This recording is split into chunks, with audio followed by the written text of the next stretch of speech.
말씀은 믿음으로 말미암는 의의 두 기둥, 투했죠. 예수의 십자가 우리를 위한 완전한 모본. 지난번에 말씀 기억하나요? 혹시 제목? 예수님의 생애 우리를 위한 완전한 뭐라고 그랬죠? 대속. 예.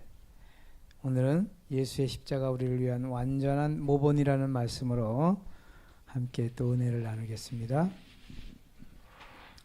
예수님은 우리의 완전한 대속주요, 완전한 모본주이시다. 지난번에 한 것 잠깐만 복습하고 들어갑니다. 예수님의 대속과 모본은 믿음으로 말미암는 의의 두 기둥. 예수님의 생애 우리를 위한 모본인가 대속인가? 예수님의 십자가 우리를 위한 대속인가 모본인가? 자, 다음 두 보기 중 바르게 표기된 것은 십자가는 대속, 여기 이쪽에는 십자가는 모본, 생애가 모본, 생애가 대속. 어느 것이 맞다 그랬죠? 1번과 2번. 지난번에 했죠? 예.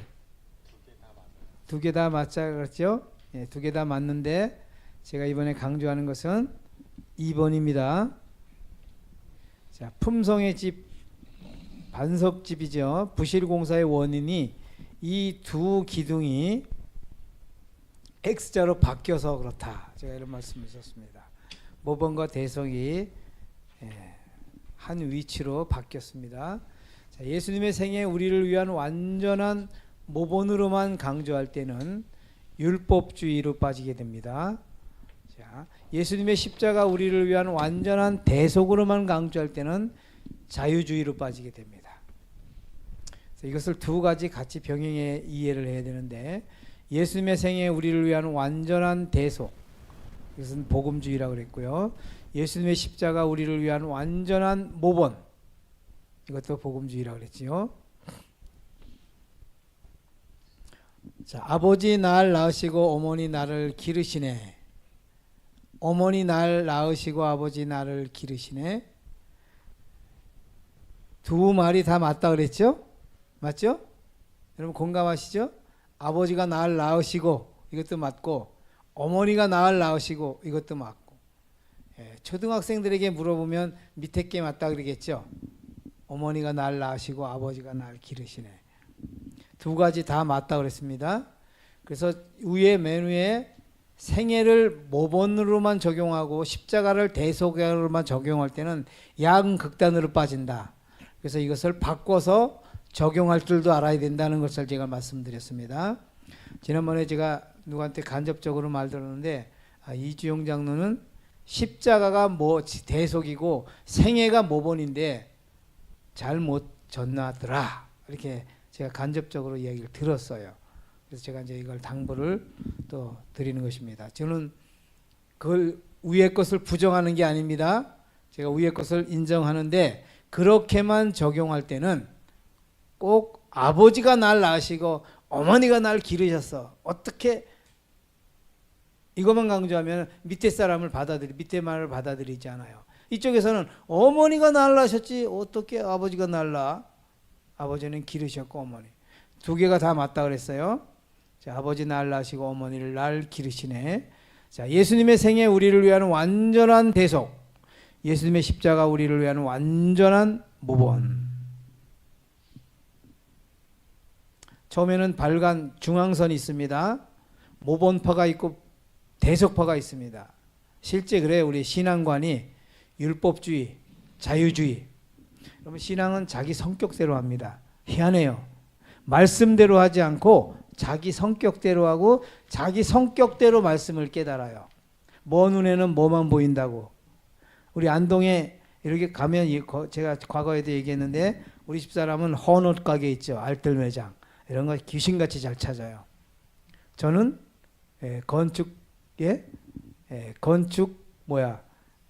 건재상에 이런 걸 잘 찾아요. 왜요? 관심이 거기에 집중돼서 그래요. 그래서 율법주의는 어떤 사람들이 잘 율법주의 신앙을 하냐면, 평상시 삶에 살아면서 완전주의 있죠. 완벽주의. 깐깐하신 분들. 사회생활하는 분들도 깐깐하신 분들이 있어요. 저희들이 사과를 이렇게 이제 택배로 붙이면 아주 좀 조금 이렇게 정확한 걸 좋아하고 이런 분들이 있어요. 그러나 그냥 둥실둥실하게 뭐 좋은 게 좋지 이런 사람도 있고. 그래서 율법주의는 좀 완전주의 성격을 가진 사람은 율법주의로 빠지고, 좋은 게 좋지 하면서 둥실둥실한 사람은 자유주의로 빠져요. 어쨌든 양극단은 사단이가 좋아하는 것입니다. 그래서 복음주의 중용파가 되려면 아까 지금 생애와 대속, 십자가와 모본, 이것을 잘 이해를 해야 된다는 것을 말씀을 드렸습니다. 처음에는 피차 넘어갈 수 있는 분리선이 있었지만 이미 길을 잘못 들으면 이제 다시는 돌이킬 수 없죠.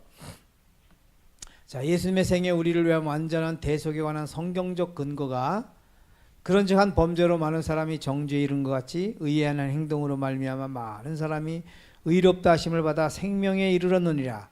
한 사람의 순종치 아니함으로 많은 사람이 죄인이 된 것 같이 한 사람의 순종하심으로 많은 사람이 의인이 되리라. 여러분들이 앞으로 이 말씀을 읽게 되거나 보게 될 때에 저것은 모본이 아니고 대속이구나. 예수님이 저렇게 사신 것은 나에게 그 의를 만들어서 주시려고 했구나. 이렇게 딱 머릿속에 계산이 돼야 됩니다. 예수께서 인성을 쓰고 이 땅에 오신 이유가 뭐라 그랬죠? 마귀를 없이 하시며 또 죽기를 무서함으로 일생에 매여 종노릇하는 모든 자들을 놓아주려 하십니다. 자, 마귀를 멸합니다. 우주를 회복하는 것, 죄인을 구원하는 거죠. 지구 회복. 지난번에 말씀을 드렸어요. 예수님이 연약한 인성으로 율법을 지킨 승리한 생애의 중요성은 우주의 의욕 문제를 해결하려고 하셨다 그랬죠. 어떤 마귀가 어떤 의욕을 일으켰다 그랬죠. 율법은 지킬 수가 없다. 피조물은 율법을 지킬 수 없다. 그러므로 율법을 변경해야 된다. 또는 율법을 폐지해야 된다. 예수님이 그걸 해결하러 오셨다 그러고, 두 번째는 이미 율법을 범해서 죄인이 된 이 지구의 죄인들을 구원하러 이 땅에 오셨다. 그렇게 말씀드렸습니다. 그러면서 예수님이 이렇게 생애하셨다 그랬어요. 완전한 품성을 뭐 하셨다? 만드셨다. 이걸 뭐 하려고요? 선물로 주시려고. 그러니까 예수님의 생애가 너희들 나처럼 율법을 온전히 지켜서 너희들도 의를 만들거라. 이게 아니죠. 여기 의를 주시지 않고 하늘로 바로 승천하셨다 그러면 예수님은 우리의 완전한 모본이죠. 예수님의 생애가. 그죠? 근데 예수님이 생애를 이렇게 사시고 십자가로 가신 이유는, 바로 승천하시지 않고 십자가로 가시는 이유는 너희들은 나 따라 할 수 있다 없다? 없다. 그러니 너희들에게 뭐가 필요하다? 의가 필요하다. 너희들은 의를 절대 만들 수 없다. 성령께서 아무리 도와주셔도 너희들은 의를 만들 수 없다. 그러므로 이 의를 내가 만들어 주러 오신 거다. 왔다. 그러니까 예수의 생애가 우리를 위한 완전한 모본이 아니고 뭐다? 대속이다. 네. 여러분, 이 사상이 우리한테 100% 각인이 되어 있대요. 그래야 안 흔들리게 돼 있어요. 그래야 예수님을 따라한다고 폼을 안 잡게 돼 있단 말이에요. 오늘 주제는 예수님의 십자가 우리를 위한 완전한 모본입니다. 자, 다 같이 읽겠습니다. 시작. 또 무리에게 이르시되 아무든지 나를 따라오려거든 자기를 부인하고 날마다 제 십자가를 지고 나를 쫓을 것이니라. 나를 따라오려거든 자기를 부인하고 날마다 제 십자가를 지고 나를 쫓을 것이니라. 이 말씀 모본 맞지요? 맞죠? 모본은 뭐예요? 따라가는 것, 따라하라는 것 모본이에요. 그러니까 예수님이 따라오려거든, 내 모본을 따르려거든 나처럼 십자가를 지고 자기를 부인하고 날마다 십자가를 지고 나를 쫓을 것이니라. 요걸 따라야 된단 말이에요. 요걸. 생애를 따라하는 게, 의를 만드는 건 따라하면 안 되죠. 맞죠? 그러니까 예수님의 생애 우리를 위한 모본이 아니고 뭐예요? 대속. 이것은 뭐야? 따라예요. 그래서 예수님의 십자가는 우리를 위한 완전한 뭐예요? 모본. 이걸 잘 따라하는 겁니다. 구원은 의를 만드는 걸 따라하는 게 아니라 십자가를 지고 자기를 부인하고 날마다 제 십자가를 지고 따라가는 것을 말합니다. 이게 모본이에요. 나를 따라오려거든. 아이고 뭐예요? 자기를 부인하고 날마다 자기 십자가를 지고 이 세 주제를 오늘 좀 함께 공부하겠습니다. 첫 번째, 자기를 부인한다는 게 뭘까? 여러분, 분노함, 자존심 상함, 스트레스 받음, 원인의 핵심이 뭐예요? 네? 자기가 살아있어서 정답입니다. 외부 문제가 아니고 내부 문제입니다. 스트레스를 상대가 날 주는 게 아니고 내가 정확하게 내가 만드는 거예요. 그러니까 마귀는 우리의 스트레스 만드는 공장이 여기 있기 때문에 리모컨을 딱 눌러요. 리모컨은 뭐냐면 상대방을 통해서 내가 기분 나쁜 행동을 하거나 기분 나빠하는 말을 듣게 딱 리모컨을 딱 누르면 여기서 스트레스를 자동 생산합니다. 자, 깊은 산 속에 혼자 산다면 죄 안 질까요? 죄를 행위로만 이야기하면 참 곤란한 거예요.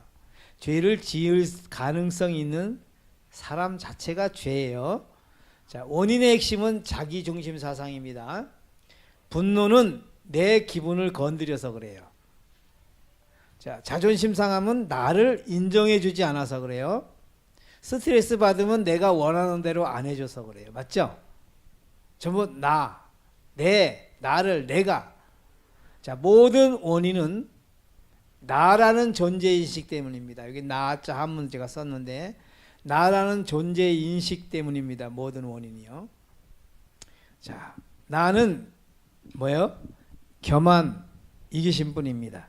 이게 자기중심 사상이고 자기사랑이고 이것을 죄된 본성이라고 얘기를 하는데, 자기를 부인하는 거의 반대가 뭐냐면 자기를 인정하는 겁니다. 우리는 이 싸움이에요. 자기를 인정하는 자의 특징이 어떤 사람이냐면 나를 사랑하고 이기심입니다. 나를 높이고, 이게 겸손이에요. 죄의 가장 두드러진 것은 이기심과 겸손과 이기심입니다. 그러니까 이것도 공부해 보면 하나예요. 이것도 이기심과 겸손도 하나입니다.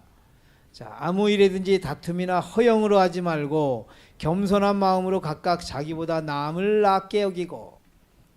자, 여기 허영은 자기 분수에 넘치고 실속 없이 거칠애라는 걸 허영이라 그래요.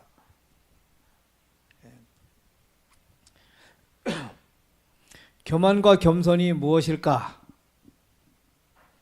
자, 교만은 자기 착각, 겸손은 자기 발견. 이거 제가 제 말이 아니고 저도 이게 들은 얘기입니다. 김상래 목사님이 성경을 가르칠 때 제자들에게 숙제를 내줬다 그래요.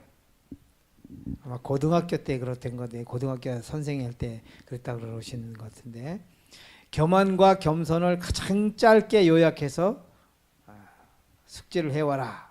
그랬더니 어떤 학생이 이렇게 했다 그래요. 교만은 자기 착각, 겸손은 자기 발견. 아주 이거 유명한, 아주 정말 의미심장한 말입니다. 교만은 현주소 무지해, 겸손은 현주소 인지합니다. 뻥튀기 보시죠? 뻥튀기는 뭐예요? 무게는 그대로인데 폼만 커졌어요. 그죠? 그래서 뻥튀기 이렇게 한 봉지 먹어도 배 안 부릅니다. 폼만 커졌어요. 누룽지는 무게는 그대로 돼도 부피가 작아졌어요. 여러분, 이게 교만의 속성은 마귀 속성이고 우리의 속성이에요. 겸손은 예수님 속성입니다. 실제보다 작아지고. 그러면 예수님이 자기 발견했나요? 하셨죠? 우리는 자기 발견을 못했어요. 죄인은 자기 발견을 못했고, 예수님은 자기 발견을 하신 게 뭐예요? 예수님이 당신이 희생이 아니면 인류는 희망이 없어요. 인류를 구원할 길이 없어요. 인류를 구원할 수 있는 유일의 분은 당신 자신뿐이라는 걸 정확하게 인지했기 때문에 그분은 십자가를 지실 수 있었습니다. 자, 아무 일에든지나 다툼이나 허영을 하지 말고 오직 겸손한 마음으로 각각 자기보다 남을 낮게 여기고. 교만은 허영, 겸손은 자기를 부인하는 겁니다. 자, 자기보다 남을 낮게 여기고, 이 말은 자기를 부인하고 이 말입니다. 이게 자기보다 남을 낮게 여긴다는 말이 참 힘든 말입니다. 이게 자기를 부인할 수 있는 비결이 뭐예요? 여기에 오직 겸손한 마음으로, 그렇죠? 성경에 오직 겸손한 마음으로 각각 자기보다 남을 낮게 여기고. 자기보다 남을 낮게 여긴 것은 자기를 부인하고 같은 말인데, 이렇게 할 수 있는 비결은 겸손한 마음이라고 합니다. 자, 자기를 부인해서 겸손한 마음을 만드는 것일까? 겸손한 마음이 있어야 자기를 부인할 수 있을까? 어떤 겁니까? 예? 믿음으로 말미암는 이는 후자예요. 예. 행함으로 말미암는 이는 전자입니다. 예. 자, 겸손한 마음이 무엇이고 또 이 겸손한 마음을 우리가 그러면 어떻게 가질 수 있을까? 성경에 보면 읽어보세요. 너희 안에 이 마음을 품으라. 곧 그리스도 예수의 마음이니 근본 하나님의 본체시나 하나님과 동등됨을 취할 것으로 여기지 아니하시고 오히려 자기를 비어 종의 형체를 가져 사람들과 같이 되었고 사람의 모양으로 나타나셨음에 자기를 낮추시고 죽기까지 복종하셨으니 곧 십자가에 죽으심이라.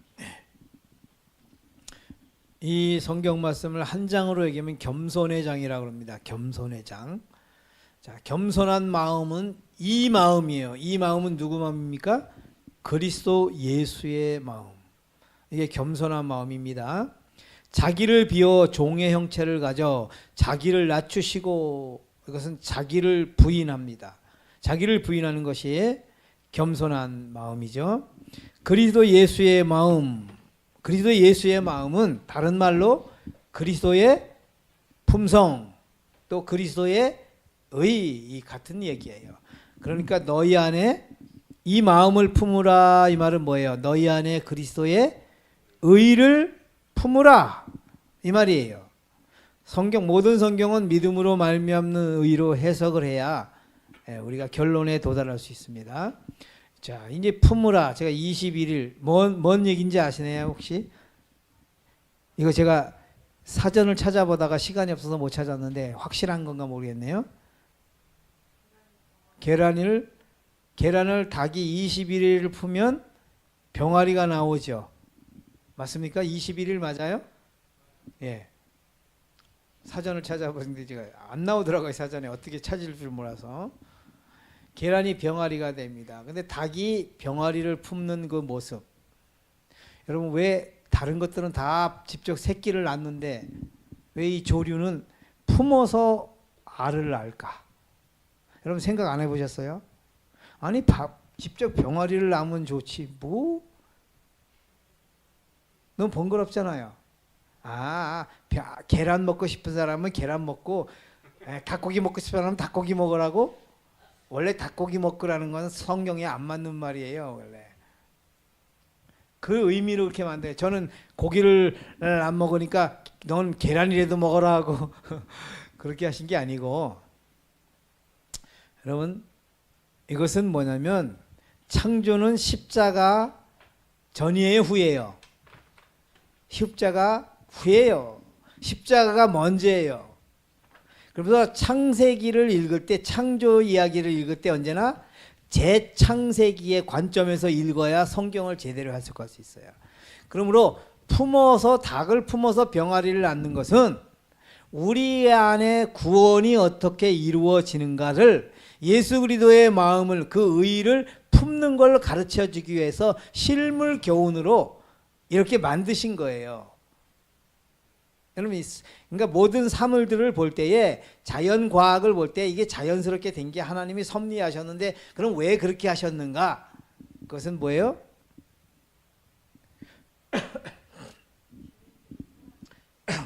재창조를 이야기하려고 실물 교훈으로.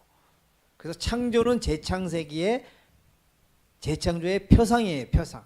창조는. 그래서 창조에서 머무르면 성경이 안 풀어져요. 재창조로 성경을 해석해야 합니다. 자, 그래서 닭이 계란을 오래 품지요. 품는 걸 가만히 보십시오. 어디 딴청 안 합니다. 먹을 때 얼른 가서 먹죠.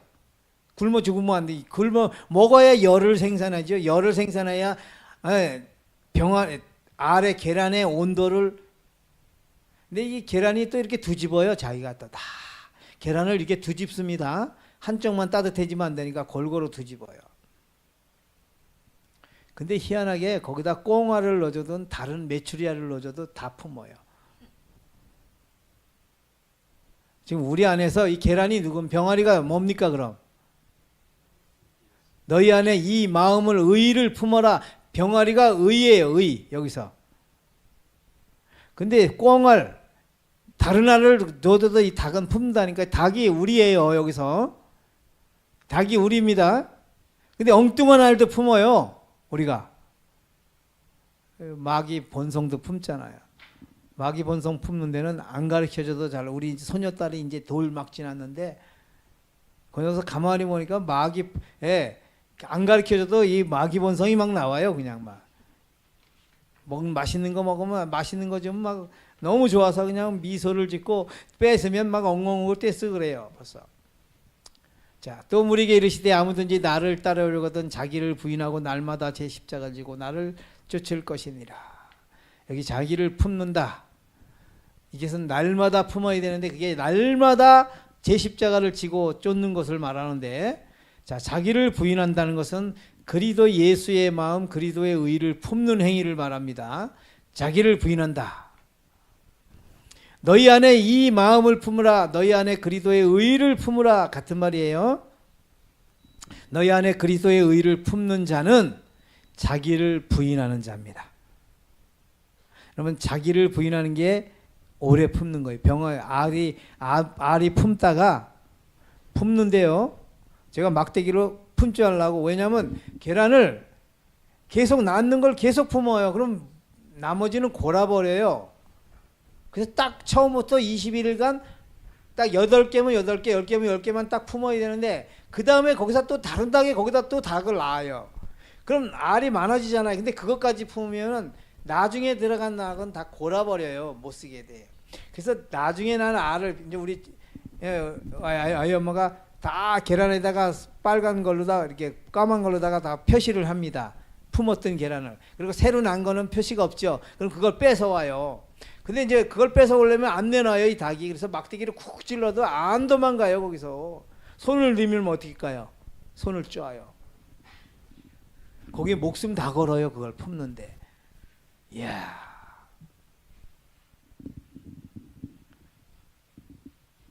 닭처럼만 우리가 품을 줄 안다 그러면 우리 안에서 이 병아리가 그리스도의 의가 계란이, 여러분 계란이 그럼 뭔지 한번 생각해 보십시오. 그리스도의 의가 닭이라면 이거 품는 겁니다. 지금까지 제가 받는 것만 얘기했죠? 예? 성경에 받는 것만 제가 말씀드렸죠. 계속 의를 받아라, 의를 받아라. 근데 의를 품어라. 원래 이게 주제가 아닌데 지금 곁길을 살짝 갔습니다. 의는 받는 것도 맞지만 품는 게 더 정확한 겁니다. 오랫동안 자기를 부인하는 자가 자기 십자가를 질 수 있습니다. 자, 자기 십자가를 지고, 십자가를 질 수 있는 게 지는 걸 말하죠. 십자가의 유형을 살펴봅니다. 강도들의 십자가가 있고요. 예수님의 십자가가 있고요.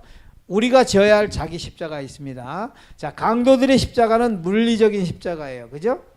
그 다음에 예수님의 십자가는 두 가지입니다. 물리적인 십자가도 있고 뭐예요? 영적 품성의 십자가도 있습니다. 그럼 우리가 지는 십자가는요? 여러분, 우리가 십자가 질 필요 없죠? 우리 못 바꿔 죽는 거 아닙니다. 이걸 따라하면 안 하는 거죠.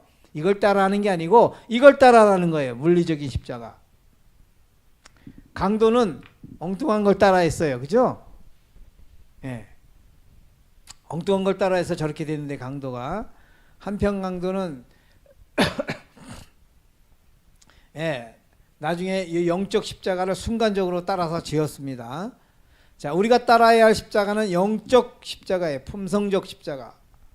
자, 강도는 어쩔 수 없이 십자가에 달려 들어갔습니다. 예수님은 자원했죠. 그럼 우리들도 자원하는 것입니다. 이제 이게 십자가를 지는 거예요. 자원한 십자가를 가장 잘 설명한 말씀이 바울이 어디라고 이야기를 하냐면 이 말씀입니다. 읽어보십시다. 내가 그리스도와 함께 십자가에 못 박혔나니 그런즉 이제는 내가 산 것이 아니요 오직 내 안에 그리스도께서 사신 것이라. 내가 그리스도와 함께. 그리스도와 함께라는 게 참 말이 이게 심오한 말입니다. 그리스도와 함께 십자가에 못 박혔나니 그 다음에 내가. 자, 그리스도와 함께는 시간이나 장소의 개념이 아닙니다. 공간적 개념이 아니에요. 시간이나. 바울은 이때 이미 예수님이 승천하신 한참 이후의 이야기예요. 그죠? 그러니까 그리스도와 함께 십자가에 못 박힌 사람은 세상에 둘밖에 없어요. 그죠? 좌편 강도, 우편 강도. 그러니까 바울이 여기서 함께라는 말은 시간이나 장소를 말하는 게 아니고 뭐예요? 동질적 죽음이에요. 동질적 죽음. 예수님처럼 죽는다 내가. 강도들의 죽음은 결과적 죽음입니다. 생명부활, 심판의 부활이 있는 죽음을 하죠. 이게 죄인이 사망하는 건데 예수님의 죽음은 대속적 죽음이라 그래요. 내가 죽고 너희는 살라. 제가 의사망이라고 말했는데 죄인들 죽음은 뭐야? 본성적 죽음입니다. 내가 죽고 예수님 살라. 죄를 사망시키는 사망입니다. 죄가 어디 있어요? 여기요. 그러니까 내가 죽는 것은 뭐가 죽는 거예요? 죄를 죽이기 위해 죽는 게 내가 죽는 걸 말해요. 예수님의 죽음은 뭐예요? 뭐 사망이라 했어요 제가? 의도 사망하는가? 의가 없어지는 걸 말하는 게 아니고 의를 우리에게 전가시키려고 내놓으신 걸 말해요. 우리도 내 안에 예수님을 살게 하시려고 그 의를 받으려고 내 안에 있는 죄, 마귀 본성을 사망시키는 걸 말하고요. 자, 예수님의 죽음은 1번 죽음도 되고 2번도 죽음 됩니다. 1번은 강도들도 죽었지요. 예수님은 그 죽음도 죽으셨어요. 맞죠? 그래서 인성의 예수님은 돌아가셔서 얼마 만에요? 3일 만에 부활하셨죠. 그죠? 그 예인성의 예수님이 통증이 있었어요? 없이 똑같이 있었어요. 강도처럼. 예. 우리는 지금 그 죽음을 죽는 건 아니지만은 우리는 영적 죽음이죠. 예수님은 1번 죽음도 되고 2번 죽음도 주신 분이에요. 강도는 1번 죽음만 죽었어요. 그죠? 자, 그럼 우리는 몇 번 죽음을 죽어야 돼요? 2번 죽음을 죽어야 돼요. 여러분 1번 죽음을 죽기 전에 빨리 2번 죽음을 죽으면 1번 죽음은 죽어도 상관이 없고 안 죽어도 상관이 없고 그렇죠? 맞죠? 자, 내가 산 것이 아니요 오직 내 안에 그리스도께서 사신 것이라. 자, 누가 죽이는가? 강도는 로마 법이 죽였습니다. 거기에 로마 법 뒤엔 마귀가 이걸 타살이라 그래요. 마귀가 로마 법을 어기고 강도에게 타락시켜서 결국 이렇게 법에 의해서 죽도록 이걸 타살이라 그래요. 누가 죽였어요? 강도를. 마귀가 죽였습니다. 예수님은 율법이 죽였습니다. 이해하시죠? 정확하게 하나님이 죽이신 거예요. 예수님 죽음은 뭐예요? 로마 군인이 죽인 거 맞아요. 유대인들이 죽인 거 맞아요. 내 죄가 죽인 거 맞아요. 그러나 가장 원조적인 건 뭐예요? 율법의 저주를 받았다. 하나님이 죽이신 거예요. 예수님은 모든 인류의 죄를 다 뒤집어 쓰셨죠. 그러니까 인류가 죽어야 할 죽음을 예수님이 담당하신 거예요. 그래서 예수님은 누가 죽였어요? 하나님이, 율법이. 그래서 자살도 되고 타살도 됩니다. 자살은 뭐예요? 예수님이 자기를 죽도록 허락을 하셨어요. 일부러 십자가를 지고 죽으러 가셨다고요. 자, 우리들도 똑같아요. 우리는 여기 내가 나오죠. 내가 성령의 능력을 힘입어서 나도 자살과 타살이에요. 내가 자원할 때는 뭐예요? 자살. 성령께서 나를 죽여주시면 타살. 이건 예수님이 죽은 죽음이 하고 다르죠, 조금. 예. 자, 내가 왜 죽는가? 오직 내 안에 그리스도께서 사시게 하기 위해서죠. 과거에는 내 안에 누가 살았으면 누가의 정확한 실체가 무엇인가? 이제 오늘 주제가 나옵니다. 오늘 우리가 자기 십자가를 지고 날마다 예수님을 따라가는 게, 자기 십자가를 지나는 것은 날마다 죽는 것을 말하는데, 과연 이 죽음의 실체가 뭐냐, 이게 뭐가 죽냐 이거예요. 과거에 내 안에 누가 살았길래, 여기 오직 내 안에 그리스도께 사신 것이라, 내가 죽는 이유는 그리스도를 살리기 위해서 죽는데, 과거에 여기 내 안에 살았던 것이 누구냐 이거예요. 그것이 그 실체가 무엇이냐를 지금 이제 확인하는 겁니다. 제가 지난번에 설명을 드렸는데요. 이게 제가 이 컴퓨터를 할 줄 몰라서 이 그림을 탁 그려갖고 오면 좋은데, 제가 이걸 할 줄 몰라요. 암세포가 있다고 칩시다. 여기 인간이 여기 있어요. 인간이 세포가 몇 개예요? 100조개. 그러면 현대의학이 암 환자를 딱 발견할 때에 암 환자 암이 제일 빨리 발견한 게 사방 1cm예요. 엄지 손톱만 해요. 그러면 이때가 몇 개냐면 10억 개예요. 10억 개가 모이면 엄지 손톱만 해져서 현대의학이 엑스레이나 CT 촬영할 때 암으로 딱 판명이 나올 수 있어요. 근데 이미 암을 발견할 때는 10억 개예요. 10억 개면 한 군단을 이룬 겁니다. 군대로 말하면 사단이에요. 사단. 한 사단을 이뤘으니까 사단 병력이 15,000에서 2만 정도 되죠. 그러니까 막강한 군대죠. 그러니까 암세포가 하나 있을 때는 힘 못 쓰는데 10억 개가 딱 돼서 사방 1cm만 해지면 우리 몸에 딱 자리를 잡고, 아지트를 딱 자기의 자리를 딱 잡고 거기서 살게 됩니다. 그럼 우리 몸에 여기 몸에 암세포가 하나가 아니라 사방 1cm만 해서 현대의학의 암세포를 딱 발견하는 순간 몇 개라고요? 10억 개. 사단 병력이에요. 근데 이 암세포가 딱 들어왔어요. 이게 마귀 본성이에요. 마귀 본성. 그럼 이 암세포를 확장시키려면 어떻게 해야 될까요? 예? 제가 여기서 써놓으시라는데, 암세포를 확장하려면 부절제를 많이 하면 돼요. 부절제가 뭐죠? 암세포가 좋아하는 것, 정상세포가 싫어하는 것. 그 정상세포가 싫어하는 짓을 부절제라 그래요. 밤늦게 많이 먹고, 그죠? 고기 먹고, 술 먹고, 담배 먹고, 인스턴트 식품 먹고, 해로운 거 많이 먹고, 될 수 있으면 잠은 밤에 안 자고 낮에 자고, 이게 모든 하나님이 주신 건강의 법칙을 깨트려서 자기 기호대로 사는 걸 부절제라 그래요. 이렇게 많이 살면 암세포가 확장됩니다. 반대로 여기 의세포가 있어요. 우리의 여기 죄된 100쪽의 세포 사이에 의세포가 하나 들어옵니다. 이걸 성경 엑스레이로 딱 보면 이게 뭐예요? 의세포예요. 성경 엑스레이로. 율법의 엑스레이로 딱 보면 전부 죄밖에 없는데 의세포가 하나 반짝반짝한 게 있어요. 네, 이걸 그리스도의 본성이라 그래요.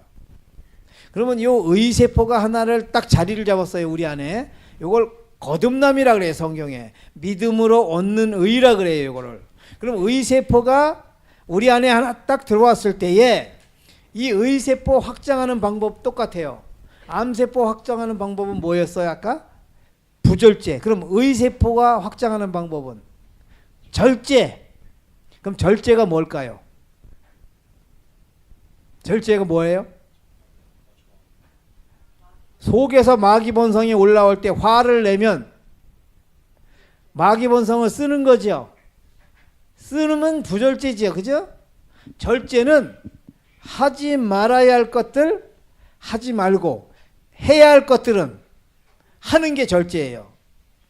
사과를 나눠주고 포도를 나눠주는 건 뭐예요? 절제예요? 맞죠? 화내는 거, 욕하는 거, 판단하는 거, 정지하는 거 부절제지요. 그래서 의세포가 내 안에서 품성을 확장시켜 나가고 그리스도의 의로 내 마음을 나를 암세커가 이렇게 번지듯이 또 이전하고 또 전이가 되듯이 의세포가 자라나는 데 있어서는 우리의 절제가 매우 중요해요. 이해하셨죠? 이걸 다른 각도로 좀 더 이해를 하면 자 여기 물통이 있죠. 보통 까만 통은 500리터입니다. 500리터. 그래서 2,000평이나 1,000평에다가 전밭에 제초제를 뿌리려면 100cc짜리 가지고 다 뿌릴 수 없으니까 이것을 물에다가 희석시켜서 타서 뿌립니다. 그러면 500리터에다가 요 500cc 제초제를 들여다 부면 거기에 있는 모든 물은 뭘로 변해요? 제초제로 변해요. 그래서 그거 맞으면 식물이 다 죽어요. 그래서 요 500cc 한 병을 가지고 2,000평, 1,000평을 제초제를 다 칠 수 있는 겁니다. 워낙 독하기 때문에 이걸 가지고 치면은 그거 맞은 식물은 다 죽어요. 자, 여기 500리터에 들어있는 물은 원래 하나님이 창조할 때에 이주용이라는 사람에 대한 개성, 본성, 타락 전 본성 개성을 주셨어요. 근데 마귀가 거기다가 제초제를 부어버렸어요. 그래서 이주용이 가진 본성은 다 뭐예요? 죄된 본성이 됐어요.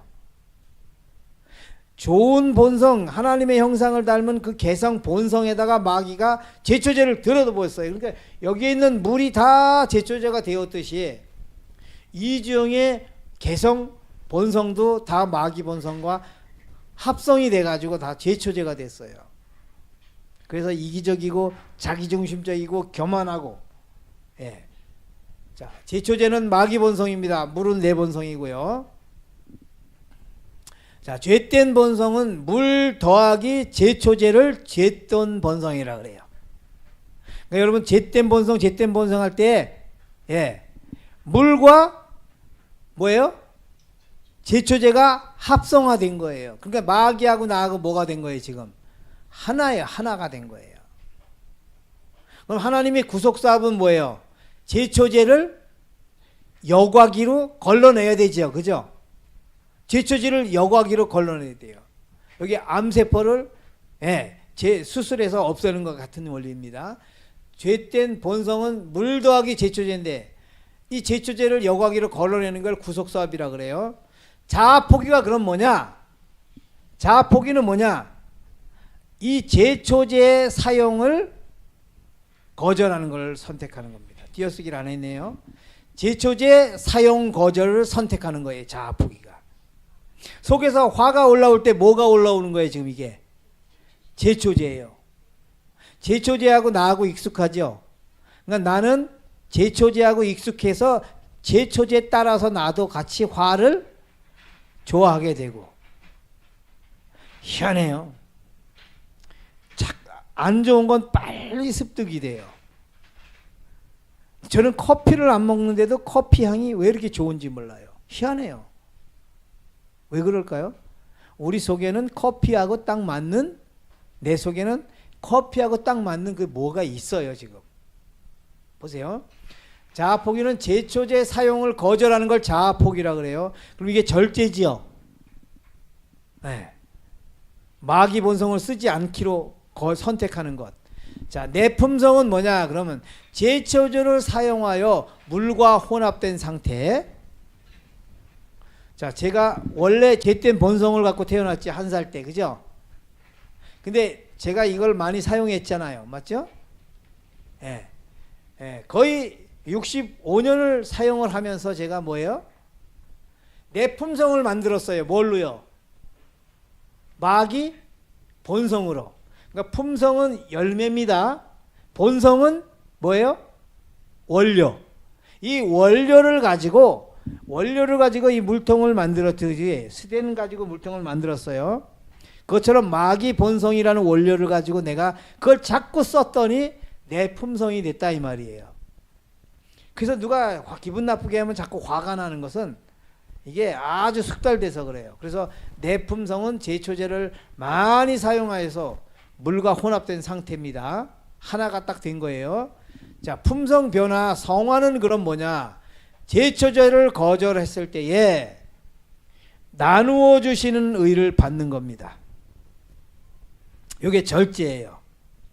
내 속에서 제초제가 올라오죠. 제일 이제 격정이라죠. 그 분노. 제일 즉각적이고 가장 빠른 속도로 올라오는 게 분노예요. 교만, 이기심 이런 거는 서서히 발전해요. 나도 모르게. 한순간에 교만해지는 게 아니란 말이에요. 그죠? 근데 화는 한순간이란 말이에요. 그러니까 이거 대표적인 이제 죄로 자꾸 표현을 하는데 속에서 화가 올라올 때에 이 화를 사용하면 뭐예요? 내 품성이 마귀 품성이 되는 거고 이 제초제를 거절하면 거절한 만큼 뭘 받아요? 나누어 주시는 의를 받아서 의와 내 본성이 있죠. 내 개성. 제초제와 하나가 되었던 개성이 제초제 빠져나가고 의가 들어와서 의와 내 개성과 하나가 되는 것을 이걸 선한 품성. 선한 품성, 제초제와 나와 하나가 된 것을 악한 품성. 선은 열매예요. 악도 열매예요. 죄의 열매가 악이고 의의 열매가 뭐예요? 선이에요. 자, 그러면 어떻게 중요한 것은 이걸 어떻게 선택할 것인가가 중요하죠. 그죠? 예? 제초제를 거절하는 것 또는 나누어 주신 의를 받는 것을 반드시 선택해야 돼요. 인간이. 그럼 어떻게 해야 되는가? 누굴 따라해요? 예수님을 따라야 돼요. 자신을 포기하는 것, 이것이 그리스도의 가르침의 뭐다? 요지이다. 제가 이걸 못 적어왔어요. 시간이 없어서. 자기를 포기하는 것, 이것이 그리스도의 가르침의 요지이다. 그러니까 예수님이 가르치는 것을 한마디로 말하면 뭐다? 자포기. 자포기가 뭐예요? 여기서 제초제 쓰지 말라. 그리고 내가 주는 의를 사용하라. 그래서 제가 전에 말했죠. 수동적 자포기, 능동적 자포기. 수동적 자포기에서는 뭐예요? 제초제를 사용하지 않는 거예요. 그러니까 우리 집사람이 저한테 화를 나게 하면 침묵하는 겁니다. 왜? 속에 제초제가 올라오니까 쓰지 않겠다. 이게 절제예요. 능동적 자포기는 뭐예요? 제가 사과를 나누어 주기 싫은데 콱 나누어 주는 거예요. 왜냐하면 의를 가불로 받는 거예요. 믿음으로. 그럼 의를 줄 때에 사과를 주면 반응이 없어. 2번, 3번을 주면 저쪽에서 온다 그랬죠. 저쪽에서 뭔 선물이 와요. 근데 그 의가 그때 그 선물을 타고 오는 수도 있고 그 사람이 선물을 안 줘도 이미 내 안에서 이 죄된 본성, 이기심의 마귀 본성, 주기 싫어하는 것, 이것을 3번씩이나 발휘했을 때에 하나님은 그 빈자리를 반드시 뭘로 채운다? 의로 채운다. 여러분 물질이 빠져나가면 거기에 산소, 공기가 채우지 항상. 그죠? 통 안에도. 그처럼 하나님은 반드시 빠져나간 만큼 채워주게 돼 있어요. 이게 하나님의 성화의 법칙입니다. 그러면 예수님을 따라하는데 예수님이 우리에게 모본을 보였죠. 그죠? 자포기의 모본을 보였습니다. 오늘 요게 오늘 주제의 핵심이에요. 내가 그리스도와 함께 십자가에 못 박혔나니 여기 내가 구원에 있어서 죄인에 이르는 오직 하나 열쇠를 사용해야 되는데 그 열쇠가 뭐예요? 나의 선택이에요. 나의 선택. 자, 타락은 그릇된 선택으로 이루어졌습니다. 맞죠? 잘못 선택한 거죠. 타락은. 구원은 올바른 선택을 해야 돼요. 읽어보세요.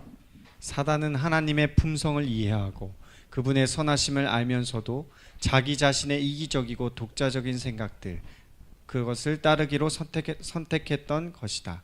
이 선택은 그에게 결정적인 것이었다. 사단이 뭘 잘못해서 이렇게 타락했어요? 선택, 자유의지, 선택할 수 있는 자유의지. 인간도 똑같아요.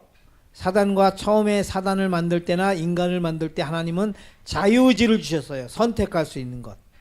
하나님이 나를 기가 막히게 만들었어도 내가 노할 수 있다는 거예요. 사단은 얼만큼 선택했으며 우리는 얼만큼 선택해야 될까요? 사단이 얼만큼 선택했을 것 같아요? 하루아침에 3번 선택 잘못해서 이렇게 됐을 것 같아요?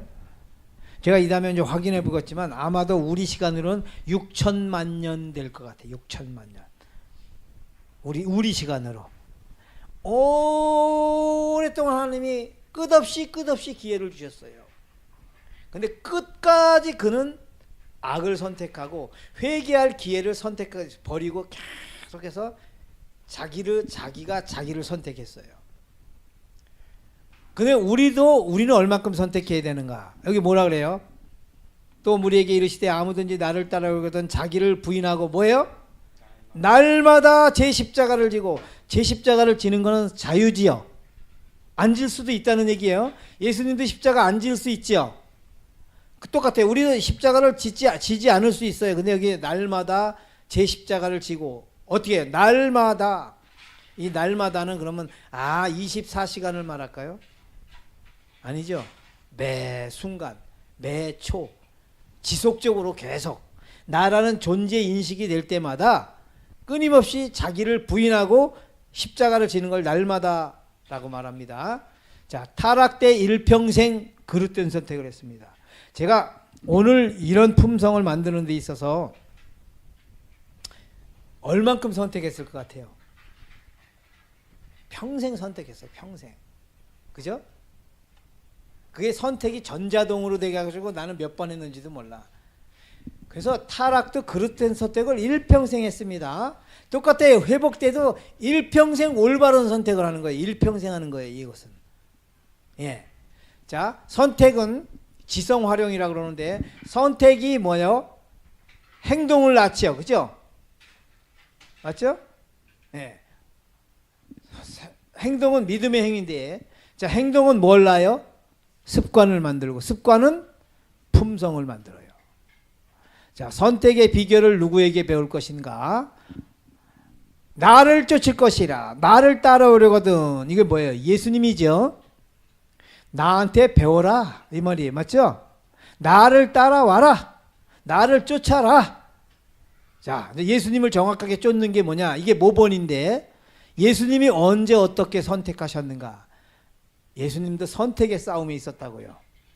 여러분, 우리가 구원받는 것은 딱 한 가지 뭐다? 선택이에요. 선택. 예수님도 의를 이루는데 딱 한 가지 뭐예요?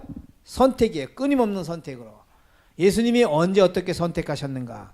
읽으세요. 이에 말씀하시되 내 마음이 심히 고민하여 죽게 되었으니 너희는 여기 머물러 나와 함께 깨어 있으라 하시고. 자, 여기 내 마음이 심히 고민하여 죽게 되었으니 이게 어느 장면입니까? 겟세마네에서 기도하실 때죠. 예, 겟세마네에서 기도하실 때입니다. 이제 겟세마네는 바로 뭐예요? 갈바리로 가기 전에 내가 과연 갈바리로 가야 할까? 가지 말아야 할까? 우주의 운명이 달려있는 선택의 기로에 있었어요. 우주의 운명도 달려있는 선택의 기로. 그런데 여기 내 마음이 심히 고민하여 죽게, 얼마나 고민을 했으면 죽을 지경일까? 선택을 이걸 할까 저걸 할까? 죽어야 할까 죽지 말아야 할까?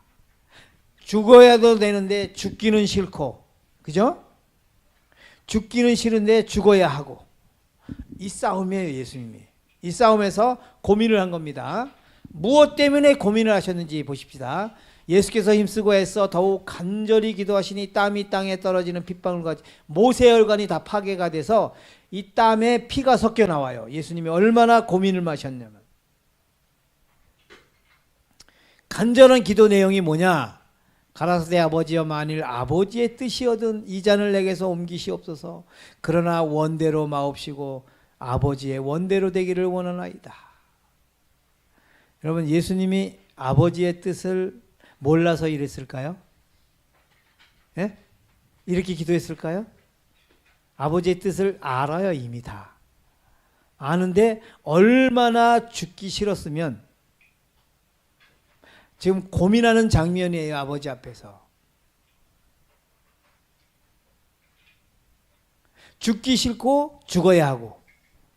읽어보실래요? 좀 빠른 속도로 읽으세요. 이에 말씀하시되 내 마음이 심히 고민하여 죽게 되었으니 너희는 여기 머물러 나와 함께 깨어 있으라 하시고 조금 나아가서 얼굴을 땅에 대시고 엎드려 기도하여 가라사대 내 아버지여 만일 할만하시거든 이 잔을 내게서 지나가게 하옵소서. 그러나 나의 원대로 마옵시고 아버지의 원대로 하옵소서 하시고 제자들에게 오사 그 자는 것을 보시고 베드로에게 말씀하시되 너희가 나와 함께 한 시간 동안도 이렇게 깨어 있을 수 없더냐. 시험에 들지 않게 깨어 있어 기도하라. 마음에는 원이로되 육신이 약하도다 하시고 다시 두 번째 나아가 기도하여 가라사대 내 아버지여 만일 내가 마시지 않고는 이 잔이 내게서 지나갈 수 없거든 아버지의 원대로 되기를 원하나이다 하시니 오사 보신즉 저희가 자니 이는 저희 눈이 피곤함일러라. 또 저희를 두시고 나아가 세 번째 동일한 말씀으로 기도하신 후 이에 제자들에게 오사 이르시되 이제는 자고 쉬라. 보라 때가 가까웠으니 인자가 죄인의 손에 팔리우느니라. 일어나라 함께 가자. 세 번 기도의 내용이 뭐예요?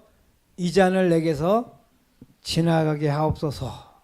그러나 그게 아버지의 뜻이 아니면 원대로 하옵소서. 두 번째도 똑같은 기도예요. 세 번째도 똑같은 게요. 이거 무슨 기도라 그래요? 이걸 보고 중원 부원. 아니 우리 보고는 중원 부원 기도 하지 말라고 해놓으신 분이 왜 당신은 이렇게 중원 부원 기도를 하실까? 똑같은 얘기를 해답을 못 얻어서 그럴까요? 죽는 게 하나님의 뜻인지 아닌지 그냥 하늘로 올라오라는 얘기인지 하나님이 야 너 너무 힘들면 그냥 올라와. 야 우리 없었던 걸로 하자. 우리 다 구원이고 뭐고. 아버지의 뜻을 바꾸려고 예수님이 이렇게 하셨을까요? 아니겠죠. 여러분 여기서 우리가 뭘 배워야 되냐면 선택은 해야 되는데 선택하기가 너무너무 힘들어요. 여러분 지금 겟세마네에서 이 고민이 갈바리에서 죽는 죽음이 무슨 죽음이길래 저렇게 할까? 이걸 깨닫게 해주는 거예요. 지금 이게요. 자, 큰 흑암의 공포에 압도되어 땅에 엎드리셨다. 그 시련의 때에 하나님의 아들의 인성은 떨었다. 지금 그분은 제자들의 믿음이 흔들리지 않도록 기도하는 것이 아니라 시험받고 고통당하는 자신의 영혼을 위하여 기도하셨다. 세계의 운명이 결정되려는 순간, 두려운 순간이 이르렀다. 인류의 운명이 저울 위에서 떨고 있었다. 그리스도께서는 지금이라도 범죄한 인간에게 할당된 잔을 마시지 않을 수도 있으셨다. 아직도 그 일은 너무 늦지 않았다. 그분은 이마에서 흐르는 피땀을 씻어버리고 인간이 자신의 죄 가운데 멸망하도록 내버려 두실 수도 있었다. 예수께서는 범죄자로 그의 형벌을 받게 하라. 나는 내 아버지께로 돌아가겠나라고 말씀하실 수도 있으셨다. 그분은 자신에게 어떤 희생이 요구될지라도 인간을 구원하려고 하신다. 멸망하는 무수한 인간이 당신을 통하여 영생을 얻을 수 있도록 그분은 피의 침례를 받아 들이신다. 자, 이걸 요약을 합니다. 흑암의 공포에 압도되어 땅에 쓰러지셨다. 엎드리셨다. 그분은 제자들을 위해서가 아니라 자신의 영혼을 위해 기도하셨다. 세계의 운명이 결정되려고 하는 순간에 인류의 운명이 저울 위에 떨고 있었다. 이게 무슨 말이냐면 시소 알죠? 시소가 이렇게 있습니다. 시소가 이렇게 있는데 시소 받침대가 양쪽 받친 게 아니라 가운데 하나 받쳤죠. 가운데 하나 받쳤죠. 시소 그죠? 자, 여기에 뭐냐면 죽기 싫다 몇 퍼센트? 99%. 여기는 죽어야 한다 99%. 죽기 싫다는 감성이겠죠. 죽어야 한다는 지성이에요. 지성과 감성의 싸움이에요. 감성은 죽기 싫다. 지성은 죽어야 한다. 여러분 신앙은 지성과 감성의 싸움이에요. 여기서 감성한테 지면 절대 우리 안에서 성화가 일어나지 않아요. 지성이 감성을 이겨야 돼요. 그래서 원칙이 내 기분을 다스려야 돼요. 이해하시죠? 내 기호를 다스려야 돼요. 원칙이. 그래서 이 지성이 핸들됩니다. 핸들 조절을 잘해야 돼요. 방향 조정을. 신앙은 감성과 지성의 조화인데 지성이 감성보다 언제든지 반발자국 앞서가야 돼요. 이제 이걸 신앙이 그래서 원칙이라고 그랬어요. 원칙. 신앙은 원칙이다. 이 인류의 운명이 예수님의 지성과 감성의 이 고민 위에 떨고 있었어요. 그래서 예수님이 이쪽 위에다가 선택이라는 1g을 이쪽에다 올려놓을 것이냐 이쪽에다 올려놓을 것이냐, 죽고 싶은 마음, 죽기 싫은 마음 쪽에다 올려놓은 선택하느냐, 죽어야 된다는 쪽에 선택을 하느냐에 따라서 인류의 운명과 온 우주의 운명이 어떻게 된다고요? 결정되는 겁니다. 그래서 이 운명이 떨고 있는 겁니다.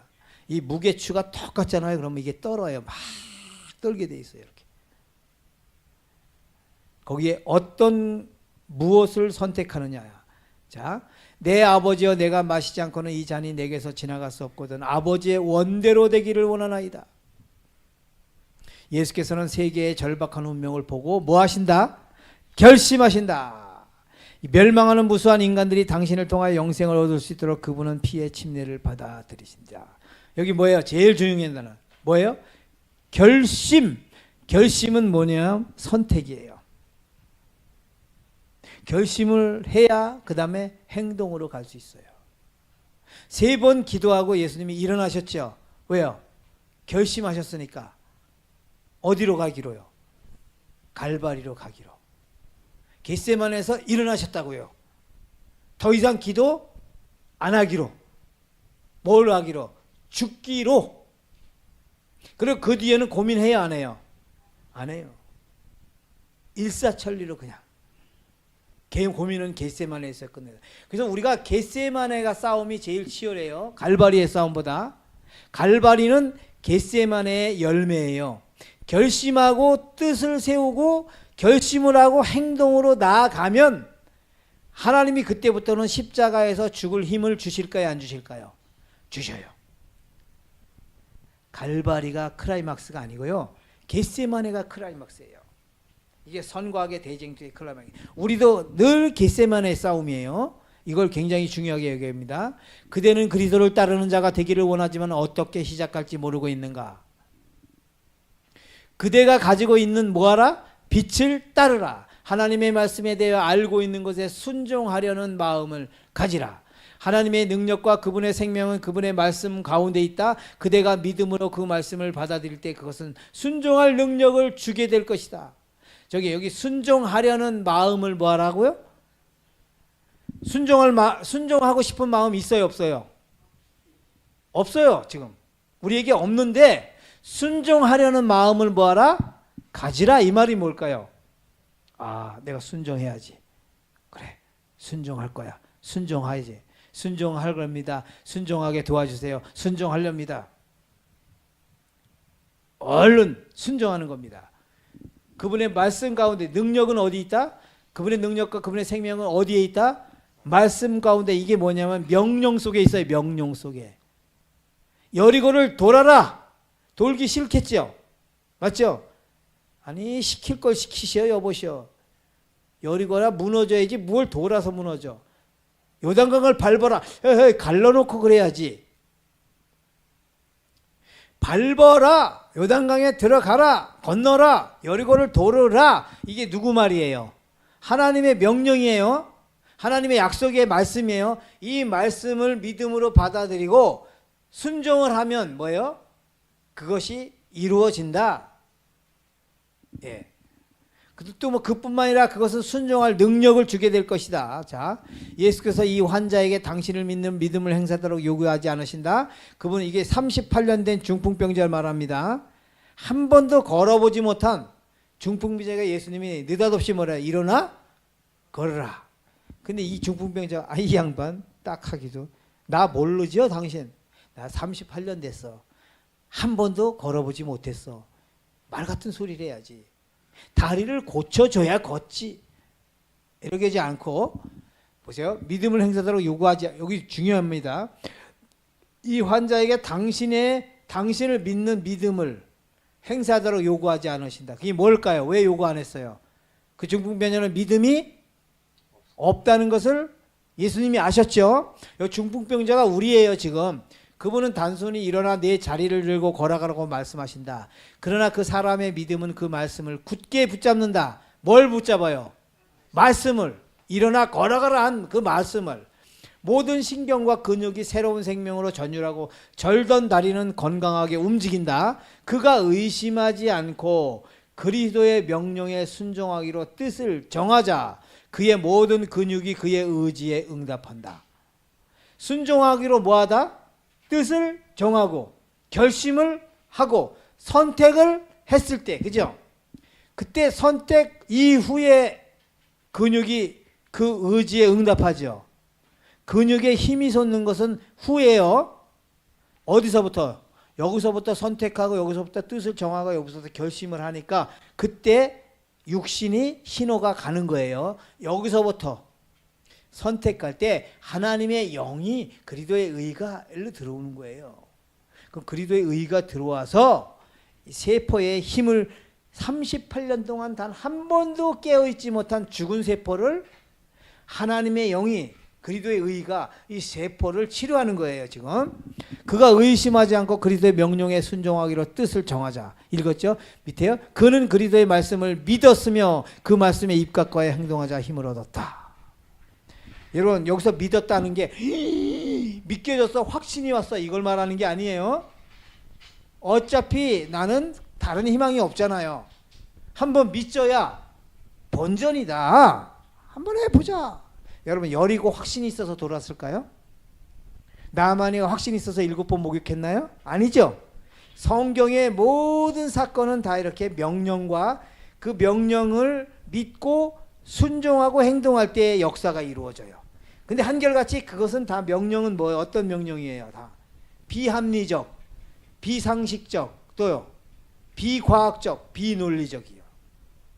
하나님 항상 이렇게 일을 하셔요. 자, 우리는 같은 마음을 통하여 영적 치유를 받을 수 있다. 우리는 죄로 말미암아 하나님의 생명에서 단절되었다. 우리의 영혼은 마비되었다. 그 쇠자는 사람을 걸을 수 없었던 것 같이 우리도 우리 스스로의 힘으로는 거룩한 상의를 살 수 없다. 그대가 완쾌했다고 느껴질 때까지 기다리지 말라. 그분의 말씀을 믿으라. 그러면 그 말씀이 이루어질 것이다. 그대의 의지를 그리스도 편에 두라. 그분을 섬기고자 뜻을 세우고 그분의 말씀에 의지하여 행동할 때 그대는 힘을 얻을 것이다. 행동 먼저 힘이 나중이죠. 여러분 똑같아요. 자꾸 제가 사과 얘기하는데 사과를 나누어 주기로 뜻을 정하고 행동으로 옮기면 옮긴 만큼 사과를 주기 싫어하던 이기심이 없어지고 거기에 하나님의 이타심이 예수 그리스도의 이타심이 들어온다는 것은 말씀의 원칙이지요. 맞죠? 예. 자, 악한 행습 곧 오래된 방종을 통하여 영육을 속박한 강력한 정욕이 무엇이든지 그리스도께서는 능히 거기서 구출하실 수 있으며 또한 구출하기를 원하신다. 그분은 죄로 죽었던 영혼에게 생명을 나누어 주실 것이다. 그대들의 약속과 결심은 썩은 새끼와 같다. 그러나 그대들의 낙심할 필요 없다. 그대들이 깨달아야 할 것은 곧 의지의 참 힘입니다. 만사는 의지를 옳게 쓰는지 여부에 달려있다. 하나님께서는 사람에게 선택권을 주셨으니 그들은 이것을 사용할 것이다. 그대들은 그대들의 마음을 고칠 수 없고 그대 자신으로 애정을 하나님께 바칠 수 없다. 그러나 그대들은 하나님을 섬기기로 선택할 수는 있다. 그리하여 그대들의 성질은 그리스도의 의지에 지배를 받게 되고 인류를 위해서도 사단은 계속 존재해야 한다. 천사들과 마찬가지로 인류도 영광의 왕과 흑암의 왕 사이의 차이점을 알아야 한다. 인류는 자기가 섬길 자를 선택해야 한다. 그는 의지의 견고성과 과단성을 수양하였으며 이게 영어 침례 요한입니다. 그분은 악을 식별하는 일에 지혜로웠으며 그 악을 대항하는 일에 강하셨다. 영적 의지가 강하셨어요. 왜요? 올바른 걸 계속 선택해 내갔을 때 이게 예수님의 생애였습니다. 예수님의 예수의 십자가 우리를 위한 완전한 모본. 그리스도의 가르침에 이루어지는 뭐다? 자아포기다. 자아포기는 뭐다? 선택. 그죠? 그죠? 예수님의 말씀을 선택하고 행동으로 옮기는 것. 그대의 힘을 줄 것이다. 선택할 힘을. 우리는 선택할 힘이 없을 때도 있죠. 그러나 선택할 힘을 주시는 하나님을 선택합니다. 선택할 힘이 없으면 하나님 나 선택할 힘이 없네요. 선택할 힘 좀 주시옵소서. 선택할 힘을 주시는 하나님을 선택합니다. 그리고 무릎을 딱 꿇고 기도하는 거예요. 기도하기 싫을 때 무릎을 꿇는 겁니다. 찬미하기 싫을 때 찬미하는 거예요. 그거 선택이라고 그래요. 행동이라고 그래요. 아무쪼록 우리 안에서 예수께서 겟세마네에서 고민에 저울추가 떨 때에 1g의 무게를 어디 쪽에다 죽기 싫다에다가 아니고 죽어야 한다에 지성 위에 올려놨어요. 지성으로. 우리도 지성으로 활용하여 끊임없이 선택 문제에 있어서 올바른 것을 선택하면 이 선택을 계속할 때에 그 선택할 힘이 계속 이루어지는 힘이 오면 그것을 계속 경험하면 영적 의지가 어떻게 될까요? 강해지겠죠. 그러면 올바른 걸 선택할 힘이 계속 생기고 이제는 악을 선택하는 힘이 약해지고 의를 선택하는 힘이 커진다는 것입니다. 이게 침례 요한이 이 견고성과 의지의 견고성과 과단성을 수양했고 예수님도 그 지혜가 자라나면서 악을 대항하는 일에 강하셨다. 이 의지가 강해지셨다. 아무래도 예수님의 십자가 우리를 위한 완전한 모본 이것을 꼭 따라하셔서 우리 안에서 그리스도의 의가 날마다 경험되는 우리 모두가 되기를 바라면서 말씀을 마치겠습니다. 기도할게요. 하늘에 계신 우리 아버지 하나님, 저희들에게 오늘 또 귀한 교훈을 가르쳐 주셔서 감사합니다. 예수님의 십자가 완전한 우리의 모본이 무엇임을 경험으로 알게 해주시고 특별히 예수님이 겟세마네에서 왜 고민하셨는지를 그 고민이 모세와 알견에 파열될 만큼 그렇게 고민하셨던 이유는 우리를 살리고 싶었기 때문이에요. 결국은 우리를 살리는 쪽으로 선택하신 것처럼 아버지 우리들도 날마다 우리 안에 예수를 살리기 위하여 우리 자신을 죽이는 선택을 자아포기를 하는 선택을 하나님의 말씀을 선택하는 그 선택을 하나님의 말씀을 행동으로 옮기는 그 선택을 할 수 있도록 우리에게 영적 의지를 허락해 주시옵소서. 그리고 선택할 힘이 없을 때 선택할 힘을 주시는 하나님을 선택할 수 있는 지혜를 주시고 지성을 활용하도록 역사해 주옵소서.